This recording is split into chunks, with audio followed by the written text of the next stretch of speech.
evening is really about Dr. Raja Mohan and his effort, his labor of love, something of which all of us at ORF are very, very proud. Given the backdrop of what has been happening in the world around us, given the backdrop of our own proclivities, that for the first time have compelled us to look Janus-like both eastward and westward, this is indeed a book that actually has been waiting to hit. And more importantly, I think a book that had to be written from this part of the world. So as ORF, we are indeed privileged to have such a detailed exposition on the region from a person who is widely considered as one of India's most creative strategic thinkers, and one who belongs, I think, to that rarefied league in which I would place this panel which we have to discuss this work. Now, what makes this book special is Raj's ability to shape his critical introspection on Indian policy into a proactive policy doctrine. And this is, I think, a consequence of a very pragmatic engagement with the emerging global order, which is part of him day to day. Now, national interest in India may mean a billion things to a billion people, but Raj has the ability to join the many discrete dots, make the picture whole, and help in the articulation of strategic thought, and that is something which he's done in this book. And more importantly, I think for the Observer Research Foundation, as head of our strategic studies group, despite the challenges of keeping pace with the maddening developments in the global community from day to day, he somehow finds time, I don't know how he managed to do it, but he still finds time to groom our young talent, to groom our next generation of scholars and thinkers, and I hope his generosity with his time will help us in creating a new breed of academics who will be able to think different, think bold, and think new. In many ways, I think this book represents the first significant and holistic research by an Indian scholar on the new power triangle in Indo-Pacific. And for too long, our perceptions, our imagery, our imagining of this region has been shaped far too much by Western writings, Western discourse, and far too often it has also been caught, when we've been writing or thinking about it ourselves, in the binaries of dominion and subjugation, friend and foe, good and evil, profit and loss. But right from the title of this book, Raja Mohan, I think, challenges these binaries. And the mythological tale of Samudramanthan, which he extensively alludes to in his last chapter, is itself not one simple linear narrative about dominion and power. It conceals below the surface a multitude of subterranean narratives, which are about a whole host of things, about conflict, about cooperation, about sharing and grabbing, about trust and deceit, and above all about the role of external powers and the hegemons, without whom the churning of the oceans would never have been possible. So moving beyond traditional notions of encirclement represented in phrases such as string of pearls, etc., one has to agree that the new global theater of the Indo-Pacific is home to the rising aspirations of 2.5 billion people, and therefore this new theater will not necessarily be about conflict. Yes, there could be conflict, but more importantly, the new world order will be more and more about building new kinds of coalitions. And the emerging Asian powers, which Raja deals with so extensively, are both aspiring as well as destined to be sea powers. They stand at a point in their histories where they will find it difficult not to embrace the oceans in a way they have never done in their long histories. So this embrace will witness contests, conciliation, confrontation, and eventually lead to regional order unique to this century. And at the fulcrum of the great churning, the United States of America will certainly bear upon the process of this churning. The future then is about how the world accommodates the rise of China, the recalcitrance of India, and their impulses, which may not necessarily be equally consistent or coherent over time. In fact, one underlying subtext, Raja, which struck me in my reading of the book, and one which I hope the panelists and you will take up, is as follows. It is all very well, to talk about strategic autonomy. But strategic autonomy by any country is enjoyed only in two situations. One, when it is too poor to give a damn. It has got nothing to lose. The second, when it has the economic clout, the ability to grow every year, relentlessly, fearlessly at 9% plus. Strategy then, in between these two situations, is not about autonomy, but about building the right coalition at the right time. So I do not wish to speak much on the book or on the subject. I know we have far more qualified people to take us forward through this evening. So what I'm going to do is first to have Dr. Raja Mohan brief all of us on this work himself, and then invite the panelists for their comments. Finally, I will invite the NSA to do us the honor of releasing the book and sharing with us his thoughts, not just on the publication, but on the subject. So finally, congratulations, Raj, on this great work from all of us. We wish this book great success and continue to seek your leadership. Over to you.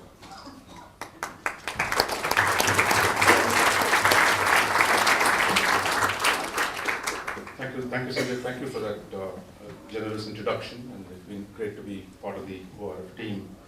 I'll be brief. Most long speeches begin with that 3 words, but I hope to be really brief here. Since there are 2 leading Chinese experts here, what I'm going to do is to look at 3 dimensions of this book and 2 contentions that it might generate. So 3 dimensions and 2 contentions. The 3 dimensions of the book, I would say, the first, one way of doing it, I think the easiest way of looking at the 3 dimensions of the book, I think, is to dissect the title of the book. The first dimension is about what we call Samudra Manthan. Why is this book called Samudra Manthan? Because I think what we have, when you have these 2 large societies, China and India, 1.3 billion and 1.1 billion. For the first time in their long history, these are obviously been one of the most, longest continuous civilizations in the history of the planet, that they're turning to the seas for the first time in their history. That these were essentially in the past hydraulic civilizations that settled down the river valleys. But now, for the first time, they're actually turning to the seas. And this, I think the argument of the book is, this is going to produce an extraordinary transformation in the situation in the maritime domain that we're going to face. When we look back and say, look, there were other powers, Britain, France, many others who were sea powers earlier, we were looking at so-called great powers of the 18th century, were 2 million, 5 million, 6 million, 10 million. That was a scale at which the interaction between the early capitalist powers and the interaction with global commerce and global maritime dynamic. But today we're talking about 2.4 billion people actually turning to the sea. And I think this in itself is a great transformation that's going to produce, because we've never seen anything like this, and that's the reason why we're talking about Manthan or churning.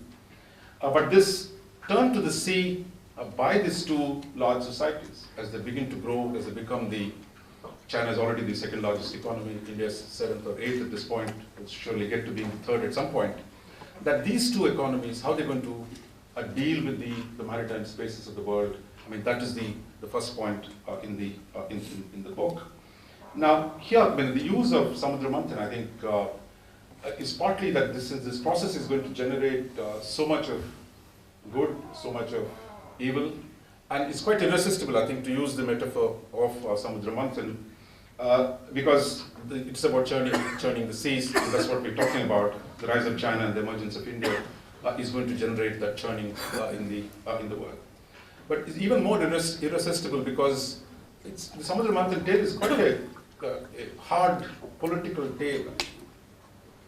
It's a tale about deception, it's a tale about dissimulation, it's a tale about strategic manipulation by seduction. In the end, that's the story ends with the seduction. And who's doing this? The Lord himself, the good Lord. So this is not a morality tale in that sense. Finally there's a higher morality, the good side, the good guys win. But the Lord manipulates this process in a way to produce outcomes which are necessary. Given our tradition in this country to see foreign policy or national security strategy as a morality play or as a moral politic, I think the metaphor here, I think, informs us to think about it in far more realist, far more direct terms than we have generally been used. Equally, I think it's also important, I think, that the notion that we got to find our own metaphors, that we need to create our own vocabulary in thinking about our new condition, because both China and India are going to produce unique circumstances, unique challenges, so therefore we need to develop our own metaphor, and there's nothing like, there's so much of rich tradition within India that provides us this opportunity to reconnect to many of the ideas, rich, the mythology that we have. The second dimension of the book is about, the second part of this, you can't see it here, it's rivalry. We're talking about Samudra Manthan, Sino-Indian rivalry in the Indo-Pacific. Rivalry, competition, that is the main theme of the book. Now, on the first look, it looks like rivalry is not possible because China faces the Pacific Ocean, India faces the Indian Ocean. They're clearly looking at two different directions. But something has happened in the last decade or so where China is increasingly going to come to the Indian Ocean and India is going to go to the Pacific Ocean. And that the footprints are beginning to cross. And therefore, the intersection of the two maritime footprints, because both of them are building big navies, both of them have ambitions beyond their own territorial waters.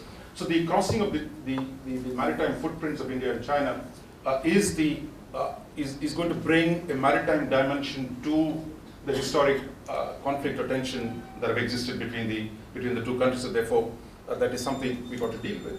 And that also takes us to the term Indo-Pacific, which is about the idea that these two oceans are separate, barely connected by the Malacca Straits. Today, we're looking at these two oceans as increasingly connected because Chinese have a stake, increasingly larger stake in the Indian Ocean. India has stakes in the Pacific Ocean. And the two seas have always been connected. It is a mental makeup that we see them as separate. So I think time has come to see this as one single theater because the logic of integration that is taking place. Equally important is that China is looking at Indian Ocean not merely coming through Malacca Strait or String of Pearls and all that stuff. China's interest in the Indian Ocean dramatically grew when it went into the so-called West Region Development Strategy in 1999. Once China decided to develop its western regions, it's fairly clear if you look at any map that South Asia is just below Western China. But the connection between Western China and South Asia is deep, is historic. Calcutta will always be the closest port to Lhasa. Something on Kunming, from Kunming, the closest port will always be on the Arakan coast. For Kashgar, Karachi will always be the closest port, and not Shanghai or Hong Kong or other side.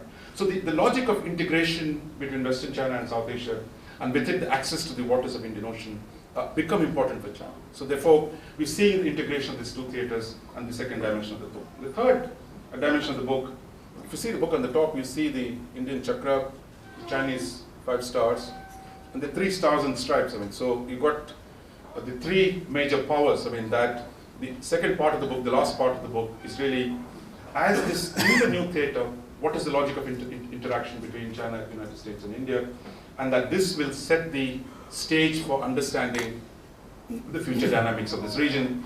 Here, those of you who've done maths, of course, you'll know that 2-body problems are easy to solve than 3-body problems. The moment you put 3 powers, where the fundamental big shifts in power between them are taking place, I think it's going to produce a dynamic that's going to be complex, challenging, and given the laziness induced by the Cold War, we got to think in 19th century terms. That the 3 powers with shifting power between them, that this is going to lead to interesting combinations, interesting dynamic between them. And I think the last 2 chapters of the book actually deal with this triangular dynamic between India, China, and the United States. So what are the 2 contentions? That brings me to the last 2 points. One is the contention is that can India and China really be maritime powers? But many people have told me, look, India and China don't have history of being maritime powers. So, it's all right to say they're growing, they've got big economies. Every industrial power did try to build navies, but not everyone succeeded. Germany didn't, a lot of other countries didn't. So therefore, is it automatic? Is it inevitable is there something deterministic? It's old Marxist habit, you can't get rid of it. Is there something deterministic about rise of the economic power, the China and India building modern capitalism, and with it comes the logic of extending to the maritime domain. So this argument, can they break their continental curse? Can China and India really become maritime powers? I mean, that's an argument, and I think that argument will have many sides, but I think that's an argument that we have to debate. But the fact, my response to that would be, like today, China and India's economies, nearly 50% of the GDP is globally linked. But this is a fundamentally different situation. But China and India are no longer agricultural societies, largely living off their own wealth, the surplus generated within. Both of them need resources. Their interests are far distributed worldwide. So therefore, there is pressure on both of them to pursue those interests, widely dispersed interests, through naval capability. And I think that is my response, but I think this is something that we can argue about. The second contention is there really rivalry between India and China? Should India actually compete with China? After all, the asymmetry between us is growing, so therefore, is a rivalry in that sense possible? My response to that is, you don't have to be symmetric to actually do rivalry. Otherwise, the Soviet Union wouldn't have been competing with the United States, or China would not be competing with the United States, or Pakistan won't be competing with us. So there is no logic, no rule which says you've got to be equal in size to contest with each other. So I think the challenge for us is not to deny that the friction that is going to be generated by our expanding maritime footprints in the conflict that comes. In fact, much of the book goes into ways in which we can mitigate, why we need to recognize the danger of a confrontation between China and India, and how we should mitigate through engagement, through dialogue, through coalition building, that the need to mitigate the rivalry between India and China. That if you ignore, our tendency normally to say nice things to each other, but I think here we've got to recognize the dangers that are coming our way and the need to address them. So let me conclude then, what does this all mean for India's strategy? My sense is that as India's economy has become globalized, maritime domain is going to draw us more and more, and I think that's going to demand extraordinary challenges. It's going to pose extraordinary challenges for our thinking, which has historically been dominated by the continental culture of Indian strategic thought. But today, I think the challenge of thinking in maritime terms, which would demand fundamental changes in terms of how we think about strategy, think about foreign policy, the nature of relationships with other powers, about alignments, about helping smaller countries. These are all going to compel India to think in a different manner, and I think that is the exciting part of the new maritime venture. And the book is really only one small step to see whether we can trigger a debate in terms of the great maritime opportunities that present to India at this point, and the challenges that it poses in thinking about our strategy and culture for the future.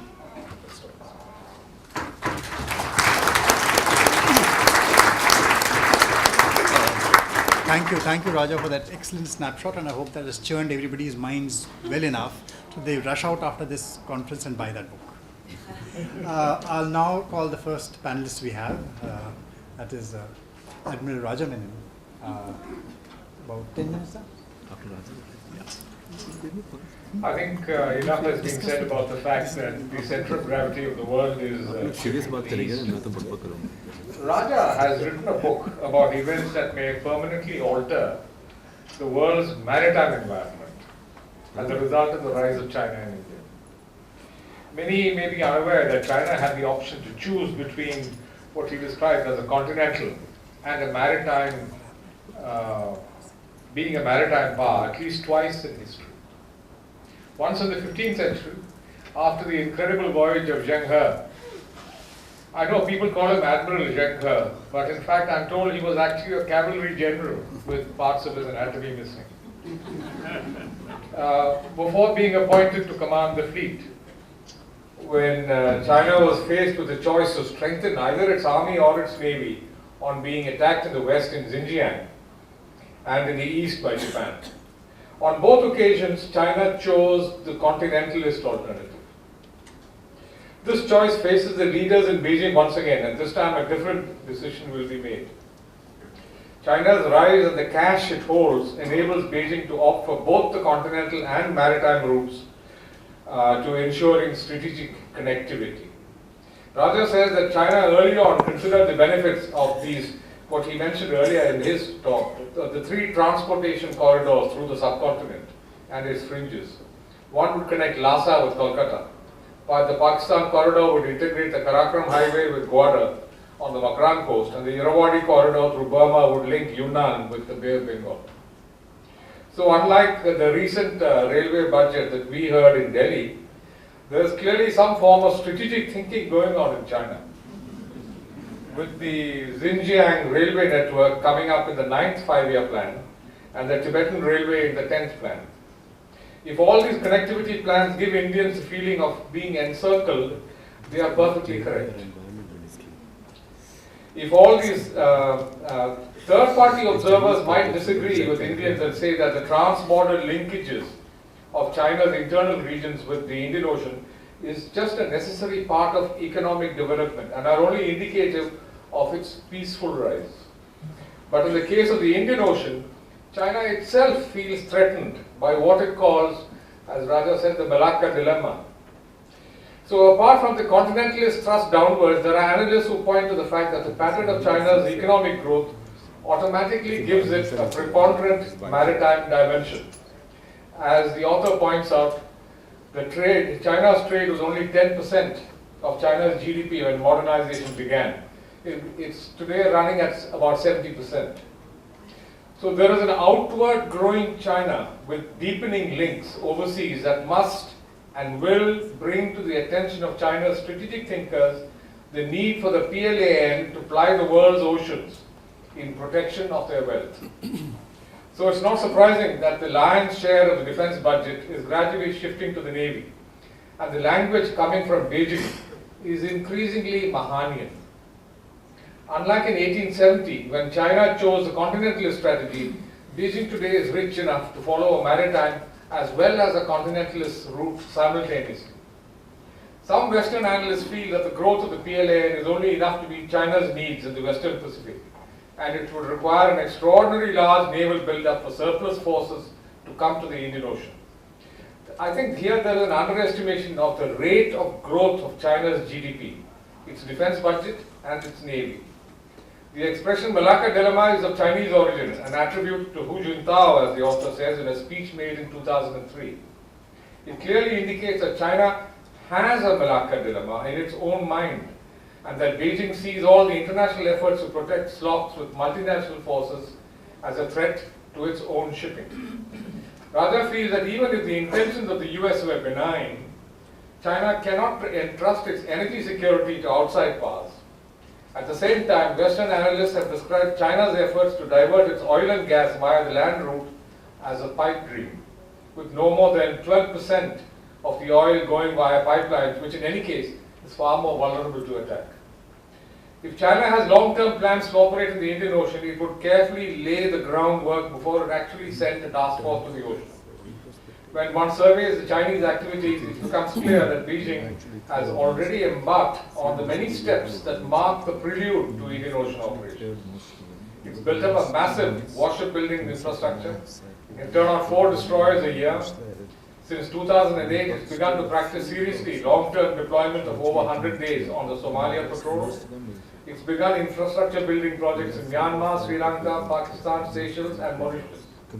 Apart from investing in every African littoral of the East Coast, its leaders have made high-level visits to the Indian Ocean island territories. Chinese spokesmen have begun the information and public relations campaign to claim the right to bases in the Indian Ocean and the intention to operate there. In India, there is a belief that China will strive for a permanent foothold on the Indian Ocean littoral. As a commentator with a naval background, I don't think that a Chinese task force is tactically safe in the Indian Ocean without continuous tactical air cover, which can only come from an aircraft carrier. What about India in the ocean? After all, it takes two sides to pull the snake back and forth to churn the ocean and create the Amrit. On paper, it sounds highly skewed when one says that soon India will have 3 aircraft carriers while China has only 1. The Indian Navy's share of the defense budget has been steadily rising, it's true, from the steady 12% in the 90s to 18% today. Indigenous warship building is proceeding very well, although there are serious delays in the submarine program. The Indian Navy exercises with the ASEAN navies regularly, and there is a focus on diplomacy with Vietnam. A strategic partnership agreement was signed in 2002 between the Prime Ministers on strengthening cooperation in defense supplies and training cooperation. Indian strategic thinkers have long pushed the idea of Vietnam balancing China's partnership with Pakistan, particularly with such an attractive asset as Cam Ranh Bay. But going to Cam Ranh Bay would probably be too confrontational and pushing Vietnam beyond China's red lines. Similarly, there's been a strategic partnership agreement with Indonesia which talks of defense supplies, technologies, joint production and projects. India has expressed its intention to support the freedom of navigation in the South China Sea and has supported Vietnam's claims based on UNCLOS in the drilling dispute. Most of all, China feels uneasy about what it feels is the closer relationship between India and the US. It sometimes grows into a fear that the concert of democracies has actually taken off. In actual fact, India has been cautious about its dealings with the US and kept open the option of engagement with China. Very often this has required walking a tightrope and reassuring Beijing that it would not join a US alliance. In fact, a senior US admiral has explained that the reason for underperformance of the Indo-US bilateral defense cooperation was India's concerns for strategic autonomy.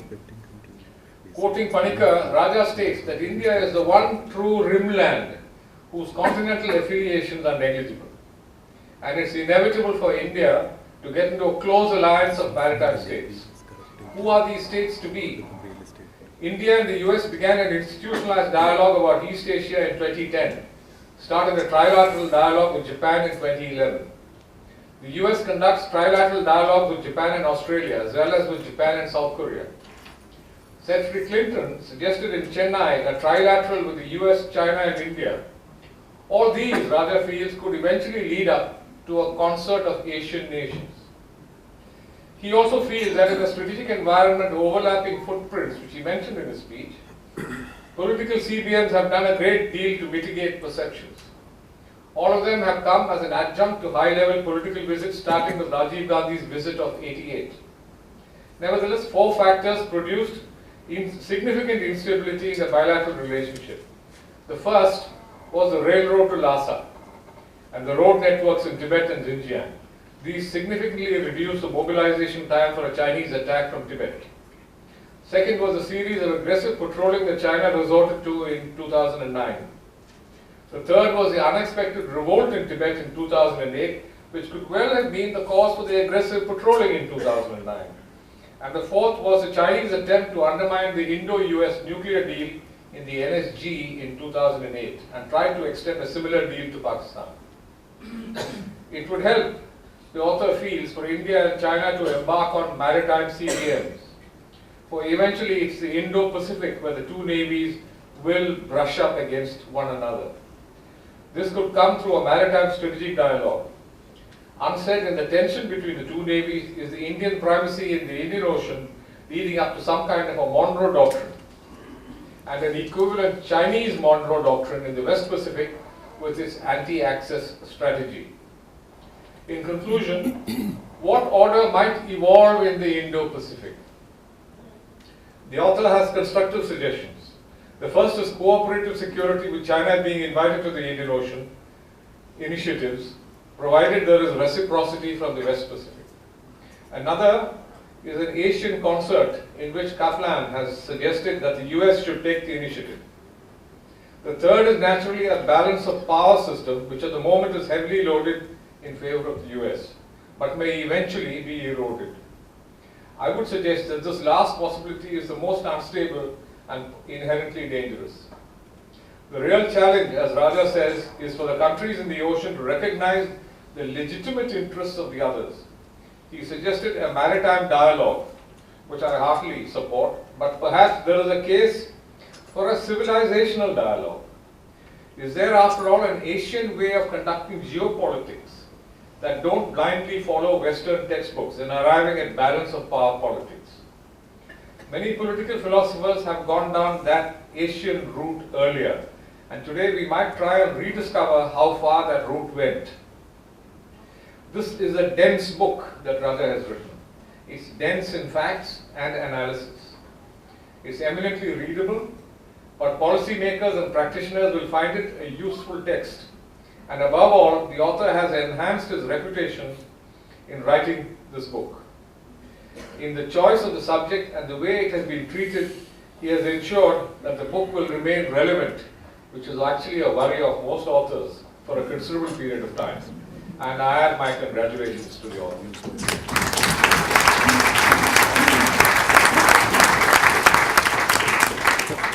Thank you, Admiral Menon, for those very encouraging words. May I now invite Mr. Shekhar Gopal.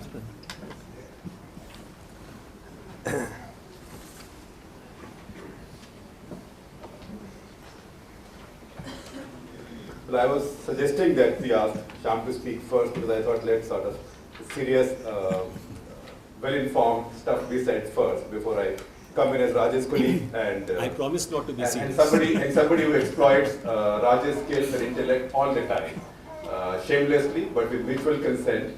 Raj is happy to be exploited. He's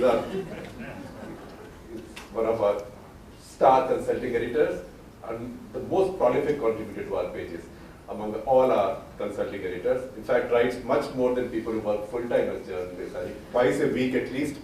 And then anytime we have questions or we have doubts, we call him. He's at the other end of the phone with reporters, edit writers, everybody. Now, that is saying a lot, in times where our pundits are working very hard, and I see many pundits in this audience, very hard to be able to pack all the wisdom that possibly can in a 60-second soundbite. And when you see our discussion on strategic issues, particularly on TV, it's now become more tactical than it was in 1962. In fact, last year we had the 50th anniversary of 1962. It was amazing how this entire country, it's not just its TV anchors, the TV anchors are the way they are, or they're supposed to be, but even the strategic community was again fighting the war of 1962 and trying to see if it was inflicted upon us once again, will we do any better? As if the Chinese are waiting to fight again the war of 62. So in that environment, Raja, double congratulations. You come up with something so profound and so interesting and so serious and so forward-looking when we've specialized in a lot of our strategic discourse, particularly in the media at the popular level, to look backwards instead of looking forwards. But from Raja, you've come to expect this.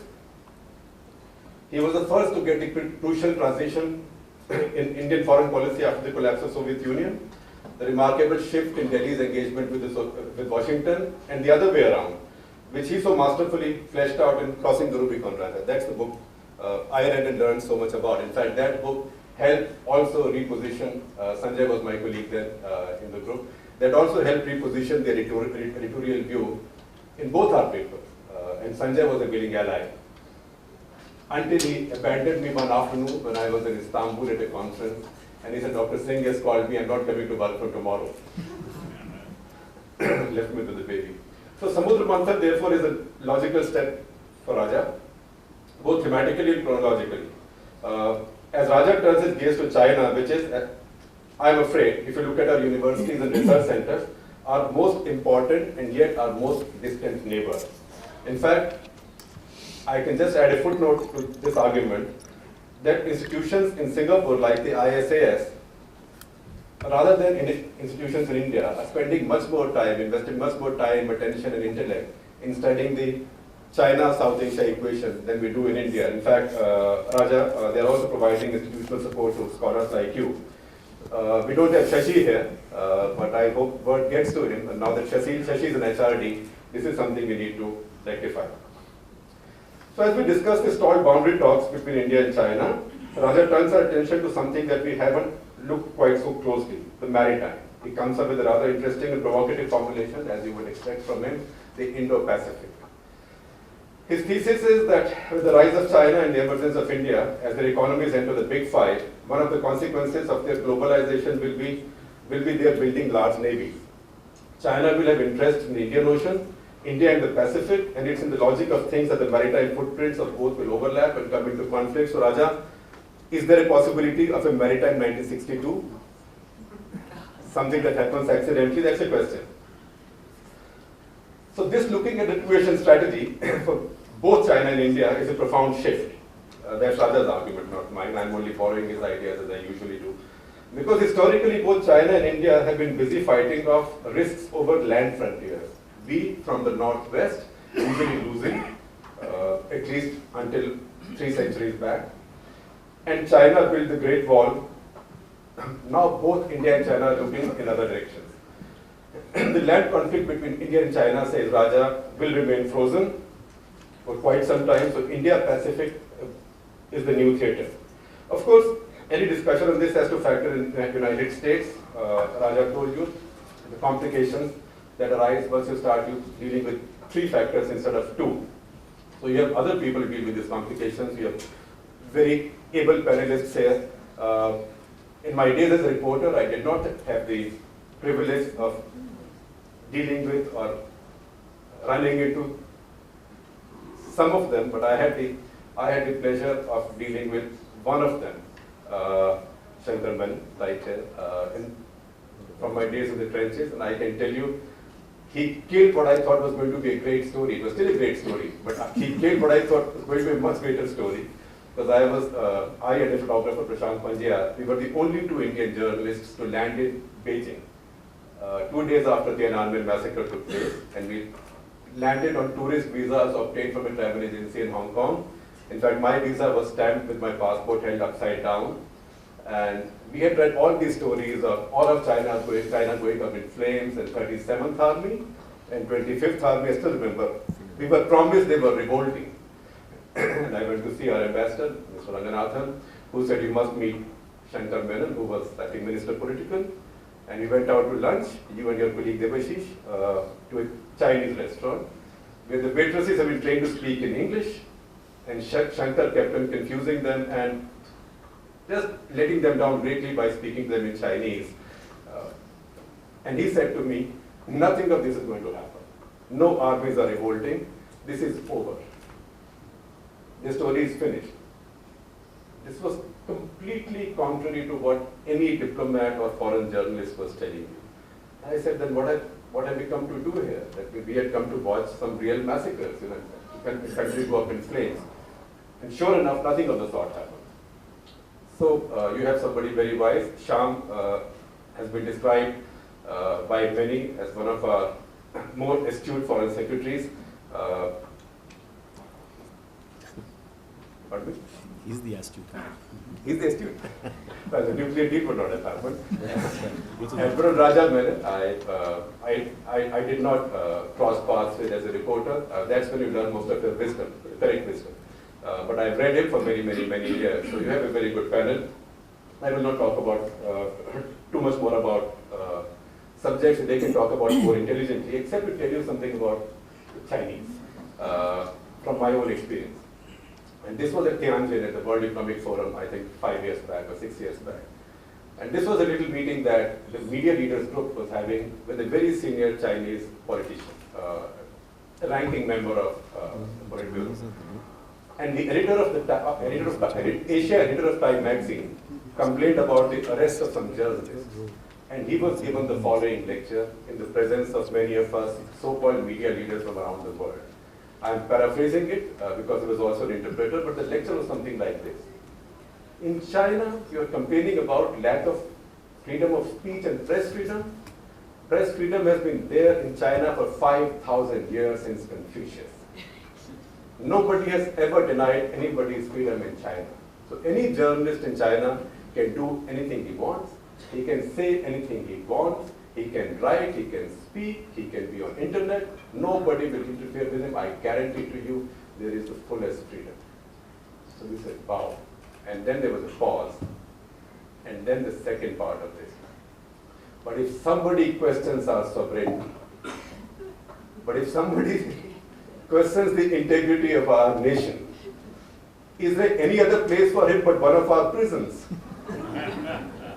So Raja, you're dealing with 3 very different countries with very little in common, except maybe some of our problems and some of our conflicts of interest. So I look forward to not just reading the book in greater detail, but also listening to the views of wiser people on this. Thank you.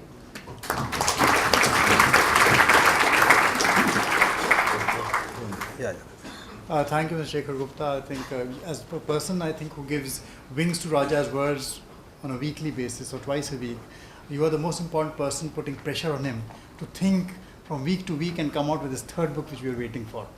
So that's great. May I now request Ambassador Shyam Saraogi. He's been quoted more than once in this book, and Raja would love to hear from him his comments.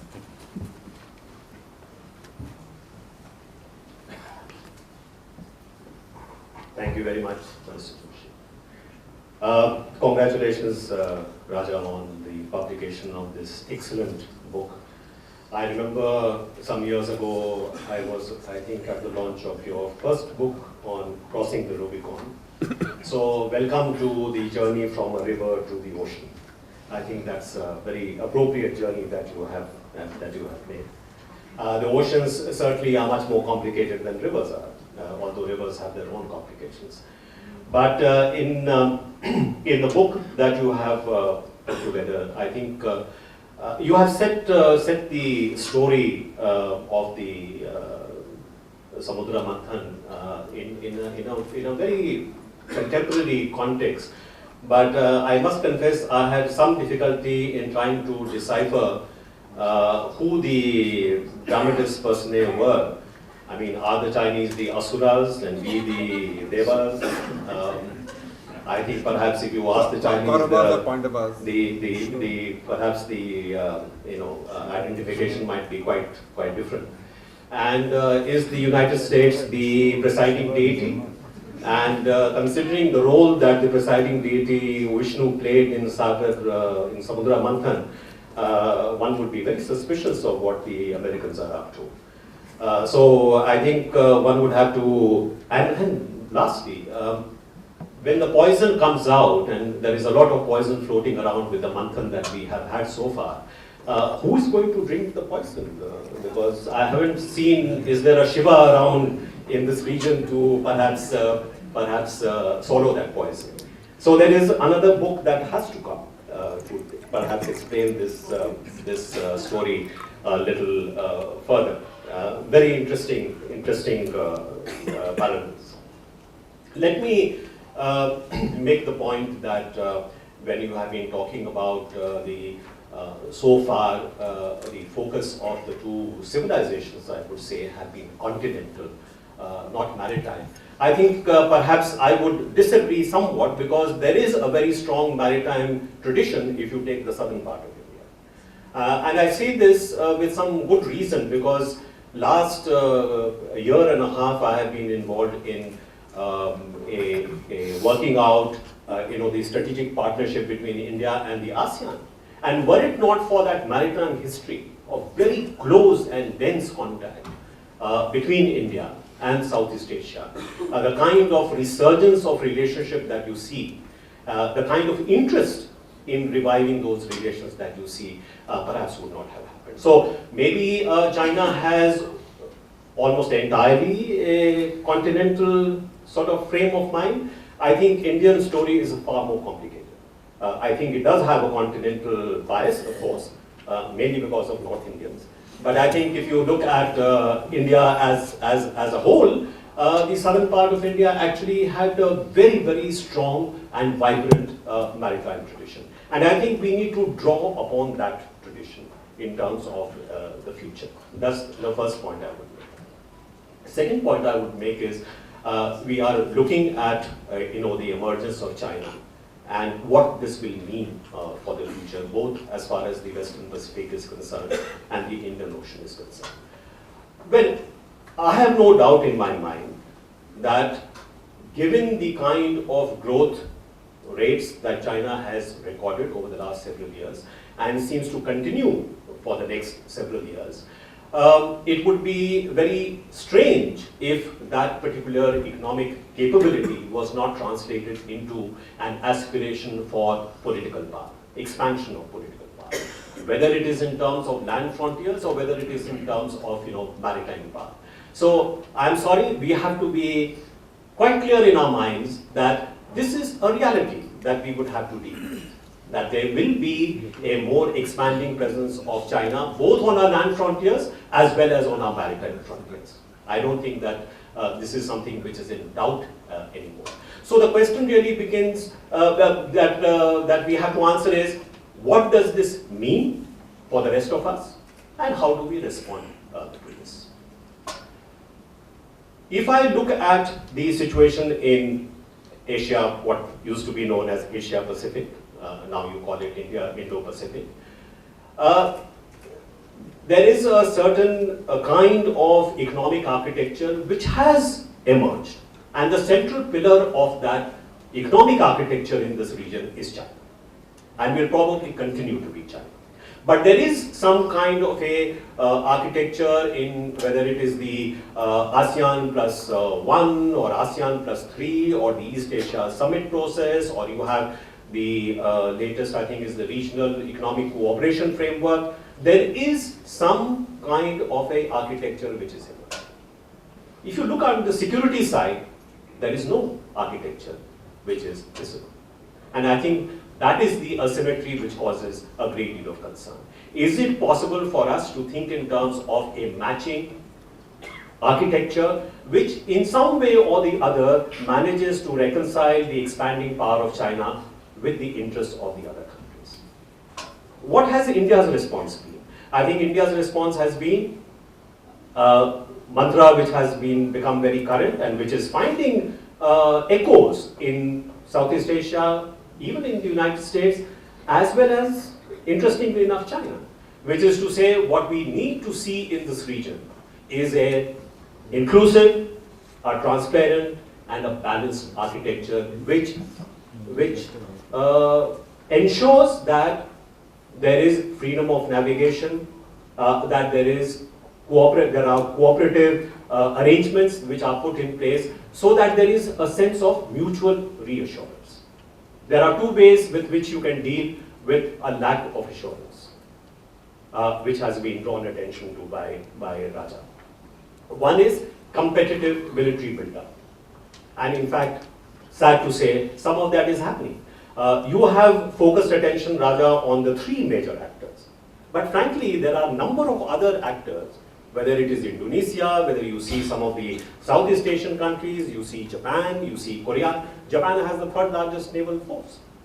So there are other major powers who are actually engaged in hedging by also building up their capability. So it's not just a triangular game, it is becoming a more multi-dimensional. And the only way that you can perhaps deal with this is by having some kind of an architecture which provides a degree of mutual reassurance. So the Indian mantra, I think, is a good mantra if it can be put into practice. The last point I would like to make is, with regard to India and China, despite the fact that there is strong rivalry, despite the fact that there are intersections of interest which may lead to conflict. My own sense is of seeing the leaders meet over the last several years, and that tradition of high-level engagement between India and China is extremely important. I think that has managed to, in fact, keep the relationship rather stable and, in a sense, provided a foil to the kind of sometimes the media created, and the soundbite created kind of hysteria that sometimes develops. So the good news is that both the leaders of India and China seem to be conscious of the dangers that may arise as a result of unbridled competition and rivalry, and have been able to keep the relationship within manageable limits. Does this mean that this will continue in the future? I don't know. Would the new leadership in China look at relations between India and China in the same way as we saw in the last 10 years? Maybe not. So there are I think, possibilities of miscalculation, both on the Chinese side and I think also in the Indian side. Lastly, I think what is very encouraging is that both India and China have decided recently to put maritime security on the agenda of their bilateral talks. And I think that is good news. Thank you very much for your attention, and Raja, once again, excellent effort, and I conclude.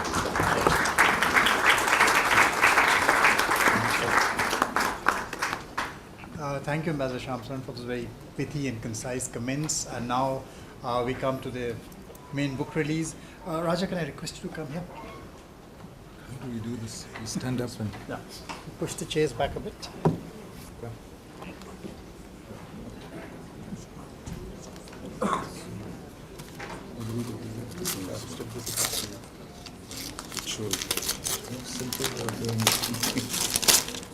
I could have done it with the box. There we go.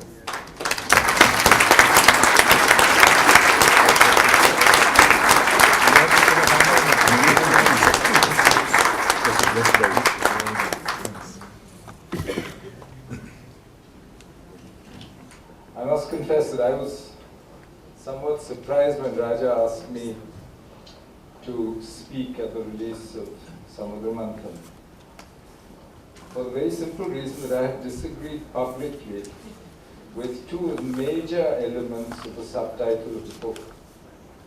Speaking in public at the National Maritime Foundation in September 2009, when I was a free man and could say what I thought, and in conversations with Raja after that when we discussed the subject, I made it clear that in my view, Sino-Indian maritime rivalry is not inevitable. And I think when we talked about it, I also said that I'm not sure that the Indo-Pacific is one geopolitical unit. Security is linked across the oceans, the seas that encircle the Asian landmass. There's no question about that. But in geopolitical terms, and in terms of the naval capabilities of the different navies that operate in these seas, apart from the US, and if you look at all the other navies, they do very different things in three separate, in the Western Pacific, in the Indian Ocean, and in the seas near China. And this, I think, becomes very clear if you look at what's actually happening in that ocean. So when Raja asked me to speak here, I presumed it was his, fine sense of democratic openness and his friendship, actually, that led him to do this. But then I read his book, and I realized that this is not a polemical book arguing for one point of view or the other, saying that rivalry is inevitable. It's actually much more dense, much more nuanced, much more layered, and it's an academic book which examines a topic which will be of increasing significance to us in India in the years to come. So it's an important work. It focuses our mind on our maritime imperatives. It also says, by the way, in it, that we have lost sight of our maritime heritage, which is not what he said today. It recalls some of what we did. Indus Valley, Shyam mentioned the Cholas, Pallavas, but we did lose our maritime focus during our recent landlubber centuries, and it's good that he's written a book which brings us back to that. It's also a useful reminder of the accelerated growth of naval forces in the waters around Asia in the last 2 decades, not just by India and China, but by others as well. And of the changing patterns of cooperation and influence, both at sea and in the littoral, beside these seas. There's an amazing amount of detail in there, and this really must have been tremendous work to put it together. My congratulations to you on bringing out what I think will be a seminal work with a very long-lasting academic effect. But the book, of course, raises several issues, some of which the others have spoken about. I would just like to address two of them. One is what it says about possible Sino-Indian maritime rivalry. Let me explain why I don't think such rivalry inevitable.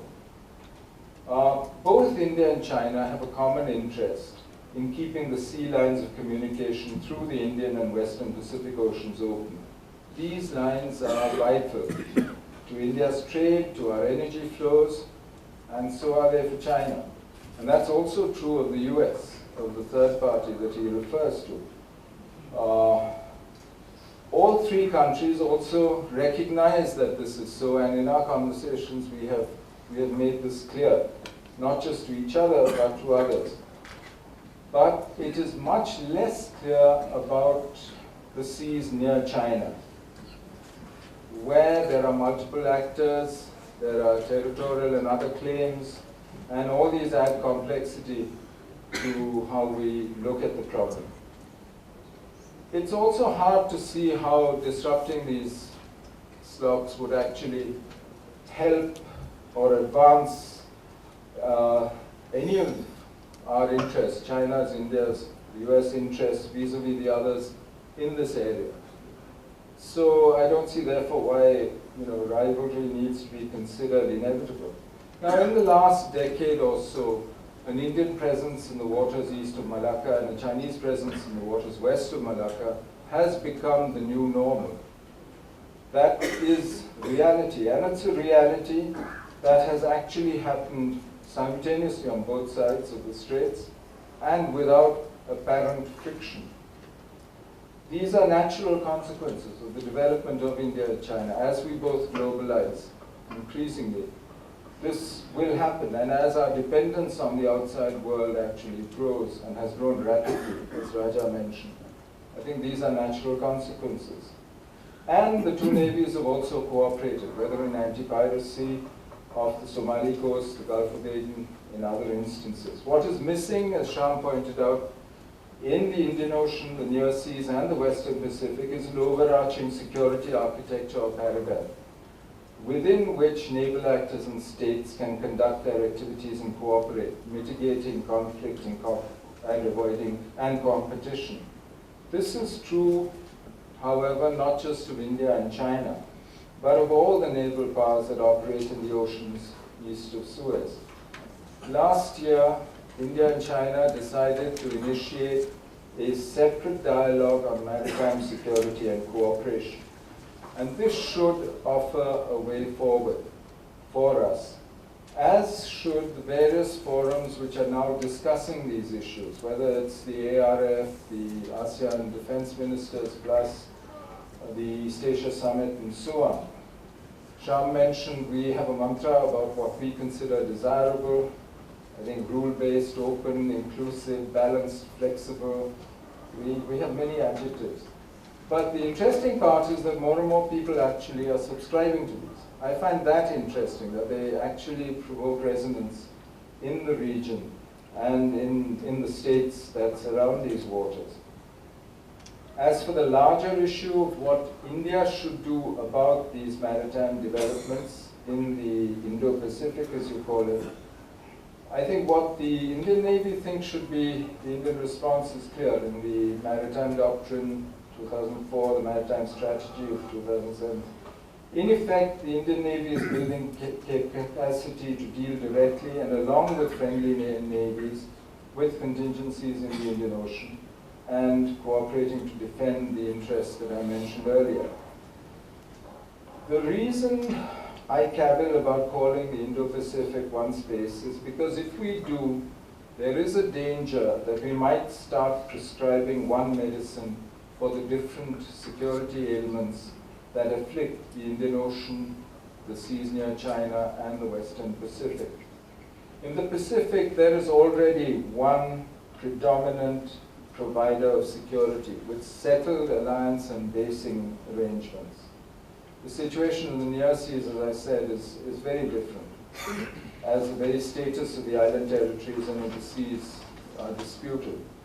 And in the Indian Ocean, we see the beginnings of cooperative solutions to the very different issues that arise here, as the experience of anti-piracy, the emergence of IONS and IOR-ARC, and the discussion of bilateral arrangements with our maritime partners in the Indian Ocean region attest.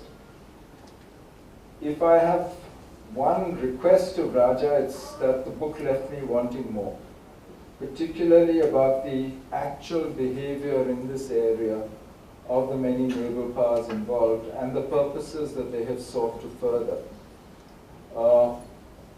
About what their present and their future force configurations mean in terms of what states will and can do. Such an analysis would also show that the same powers behave differently and are building different capacities for the three geographies that I mentioned. I realize that this is asking a lot of Raja, but then we got used to getting the best from him and of asking him for more, and he normally ends up delivering. But it is, I think, useful to look at that empirically, because the capacities that are being built indicate the contingencies that these powers expect and give some, well, imperfect indication of their intentions.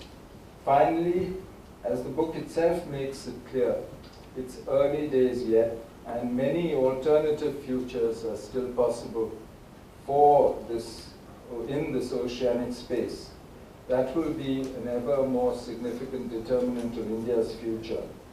For drawing our attention to this development, for triggering off what I hope will be a rigorous debate, and for the work that you've done, we owe you, Raja, a large debt of gratitude. So I hope that every one of you actually reads this book and starts thinking about these issues. Thank you. Thank you very much.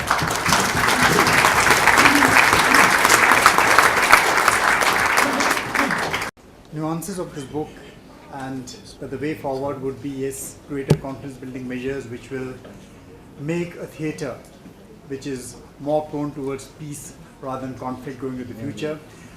We do not have much time, and there is dinner waiting outside, so, and there's such a knowledgeable audience here, so I'm sure there are lots of questions and lots of comments. I will be very arbitrary and maybe just pick 3 questions if there are any immediately, and then we can continue on for dinner and for this discussion. Are there any immediate questions? Good. Then we can strike the guillotine and proceed for dinner. Thank you. Everybody is hungry.